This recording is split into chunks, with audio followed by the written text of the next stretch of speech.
Good morning, everyone. It is a Friday. Thank you so much for joining us on today's show. We got a good one for you today. Government stuck in negotiations. Not really too much seeming to be done. President's off to play some golf in Florida this weekend, and good luck to you and your respective NFL teams this weekend. I don't really have a team, but if it had to cheer for someone, it would be the same. It would be no one, because I'm a Saints fan and no one deserves to be there. I hate the Patriots, and the Rams should just lose because they don't deserve to be there. That's my quick little sports rant. I'll save for this Saturday and for the win. So, the Sunday now, it's going to be a Super Bowl special on For the Win. We've got a great show for you there, and a lot of guests to talk about. Or to talk to, that is. All right, so yeah, we are now going to turn to the news, because this is, in fact, a news show.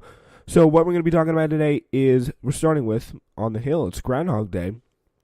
Is there now 2 more weeks left to negotiate a border security agreement before the government could shut down for the second time, or Trump could obviously put a national emergency, but the major players on both sides are refusing to give an inch, greatly increasing the chances of failure to craft a game-changing immigration deal that will satisfy both Trump and House Speaker Nancy Pelosi of California, saying, quote, Trump said, quote, I don't think they're going to make a deal.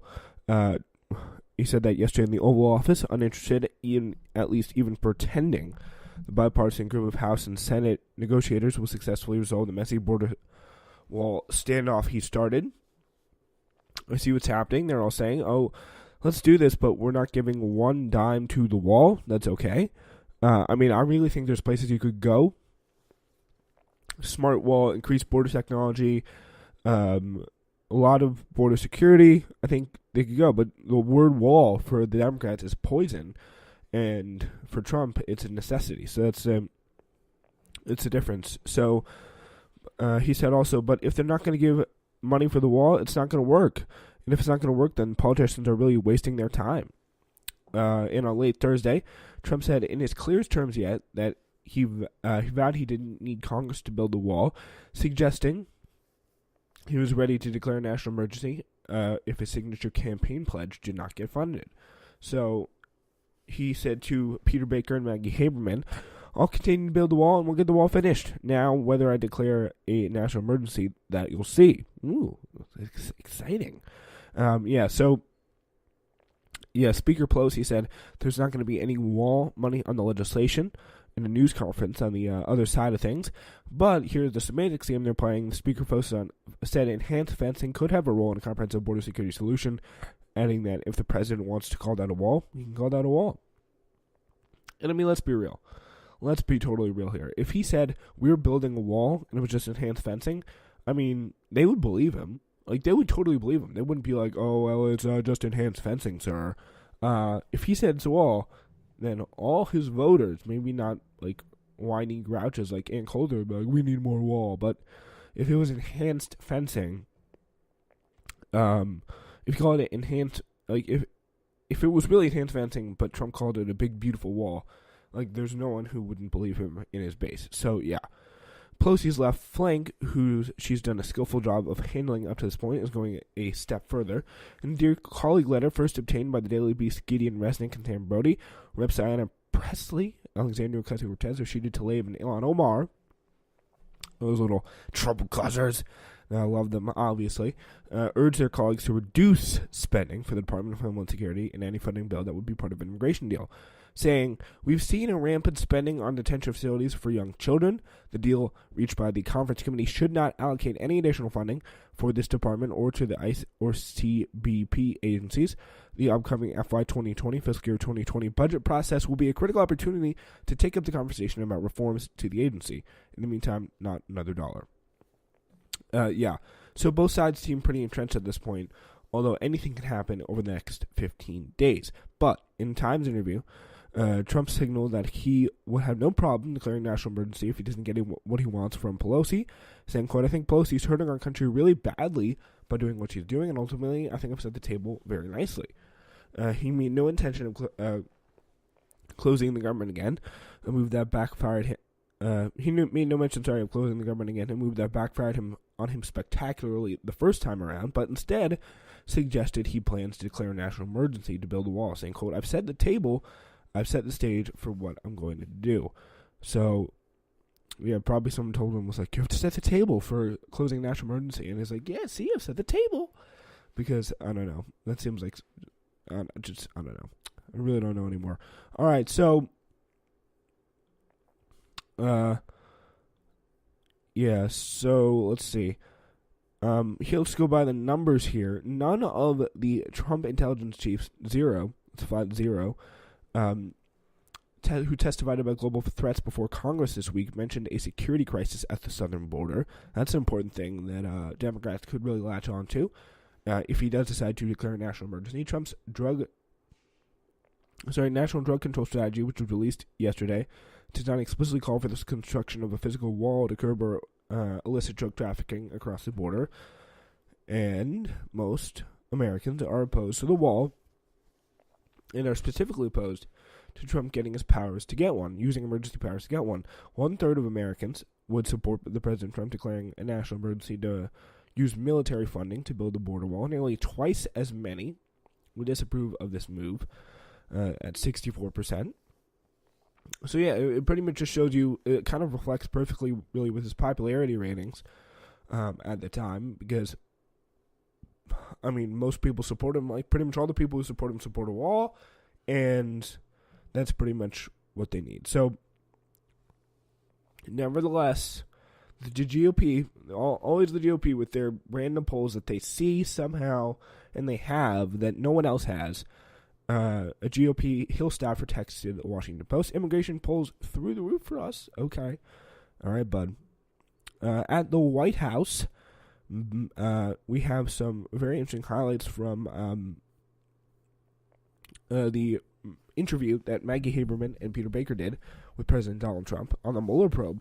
He said that the Deputy Attorney General Rod Rosenstein had told him, or his attorneys anyway, that he was not the target of Robert Mueller's investigation of possible collusion between Trump campaign aides and Russia. So told him or his attorneys is a little bit of a stretch. So Stone and WikiLeaks, Trump said he never spoke with his longtime friend Roger Stone, who pleaded guilty after being indicted by Mueller's team last week about stolen emails released by WikiLeaks, saying, quote, "No, I didn't. I never did." Did he ever instruct anyone to get in touch with Mr. Stone about WikiLeaks? Never did, he told the Times. Trump Tower in Moscow, big contention point with the BuzzFeed report and all that. Trump said his personal lawyer, Rudy Giuliani, was wrong when he stated discussions about building a Trump Tower in Moscow were ongoing through November 2016, adding that the deal was not important. So yeah, just calling his own stupid blabbering lawyer wrong is also it's how you know you got a good team there. Trump claimed the findings of his intelligence chiefs don't actually contradict his foreign policy. Some of them on Thursday to his office. Trump said that the intelligence chiefs told him their presentation was misinterpreted.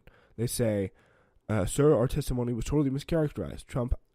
Mr. Trump said, "I said, what are you talking about?" And they responded, "And when you read their testimony and you read their statements, it was mischaracterized by the media." So, yeah, that's a very easy situation.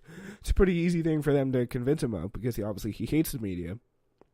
So if he just goes, I didn't contradict you guys, if he calls you into their office. So all the national security people just go in their office and Trump's like, "Why do you contradict me?" And it was like, "We didn't. It was because of the media. They contradicted him. They contradicted you." And then Trump's like, "Okay, I get you now."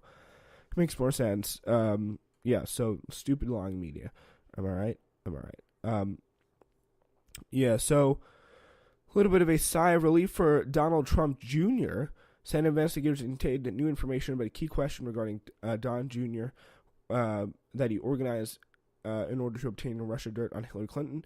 So apparently after the Trump Tower meeting with those Russian lawyers and all that, supposedly about adoption, they had that he made blocked calls right after it, and apparently they were not to his father, CNN has reported. So that's very, very interesting. So now we turn to the global scale of things, where North Korea's nuclear pledge that they're making has a lot of eyes going their way. North Korea has promised the dismantlement and destruction of all their uranium and plutonium enrichment facilities. which is very, very interesting. So Stephen Biegun, U.S. Special Representative for North Korea, said in a speech at Thursday in Stanford University. So his comments in his first public speech in 5 months as Secretary of State Mike Pompeo's special envoy offered a rare insight into the administration's approach to North Korea that officers had previously declined to provide. They appeared to be part of a coordinated rollout to single substantive negotiations with Pyongyang were underway ahead of a second summit between Trump and Kim in February. The one-liner was pretty important. We're not going to invade North Korea. That's pretty good. So yeah, while the president continues to say that North Korea's lack of missile and nuclear tests for more than a year were key achievements, leaked intelligence reports and analysis of satellite imagery suggest he has used the time to stockpile more nuclear material and missiles, while the U.S. thinks they're going easy. So, kind of been played there. But we'll see what's happening with this negotiation about what they've really been doing, because maybe they're 2 steps ahead. We don't know, to be perfectly fair. So, here's the thing. DNI Director Coates testified on Tuesday. Dan Coates testified that it's unlikely the U.S. would ever achieve total denuclearization with North Korea, and is unlikely to give up all of its WMD stockpiles, delivery systems, and production capabilities. Interesting insight here from Joel Witt. He's a senior fellow from a very long think tank. You get the idea. The Stimson Center. It wasn't that long. He's working on arms control and non-proliferation issues.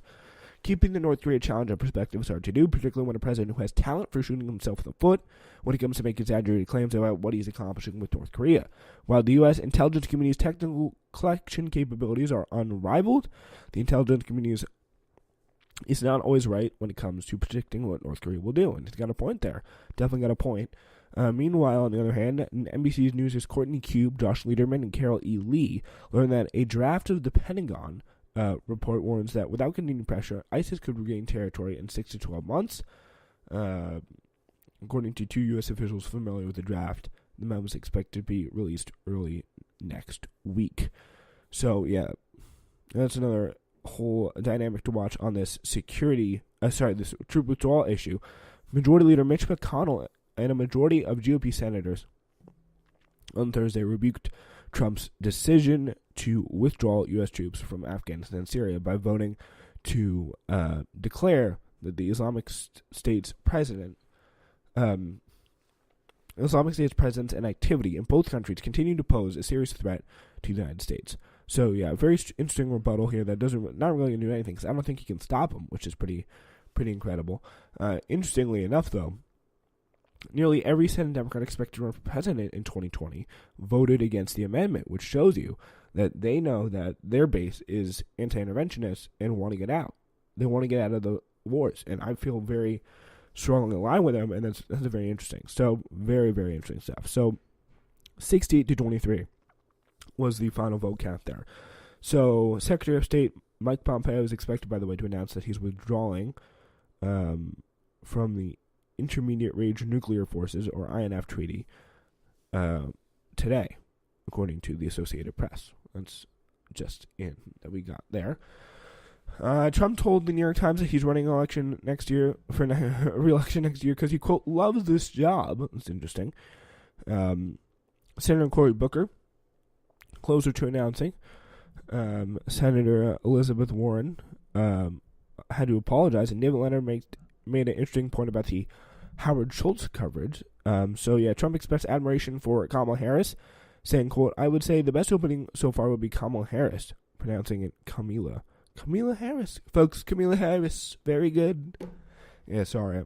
Yeah, but I would say in terms of her opening act, I would say would be her. Better crowd, better enthusiasm. As for Warren, not so much. He says some of the others were flat. I do think Elizabeth Warren's been hurt badly by the Pocahontas trap.